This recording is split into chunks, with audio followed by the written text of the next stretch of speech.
Adds to the two issues, number 4 and 5, is the question of the postponement of the gubernatorial elections, as well as the variance of votes within the elective positions.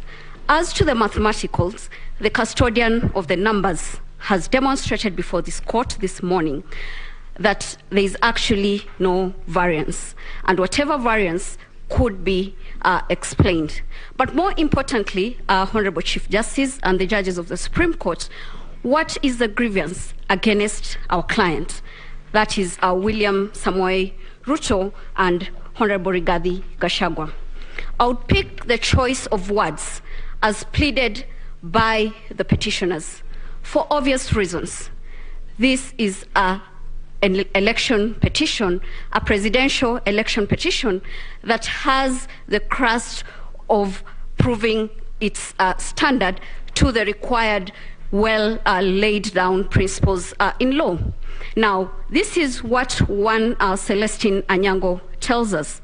She tells us that the grievance against my client is that a pattern throughout the country where the 9 respondents appears to benefit from a fraudulent paddling of votes in violation of the law.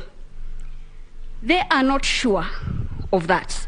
They've not laid a credible, tangent evidence as to the paddling of that votes to the benefit of our clients in this respect to warrant this court to annul the elections as conducted.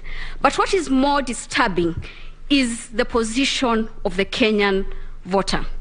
As laid down by my senior counsel, Fred Ngatia, that is to be found under Article 38 of the Constitution. But more importantly, we have a history as a country.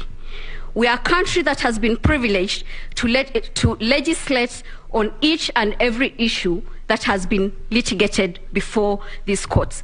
We are a country that even legislates on the time between which a president should be sworn in office, for obvious reasons, because of the history that has culminated around our electoral law jurisprudence.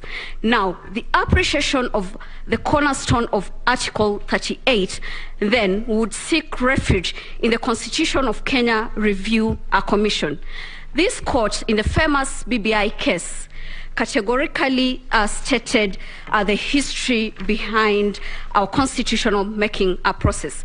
I'll not wish to regurgitate the same, but I'll beg the court, when you retire to write your judgment, to adopt your paragraphs of that decision, paragraph 415 to 441 in that respect. Again, Honorable Chief Justice and members of the Supreme Court, judges of the Supreme Court, then what culminated to the Article 38 of the Constitution. In the final review, for us to get the gist of the Kenyan voter, because all that we are trying to help this court to realize is that what was the will of the Kenyan voter as expressed in Form 34A. And the Kenyan voters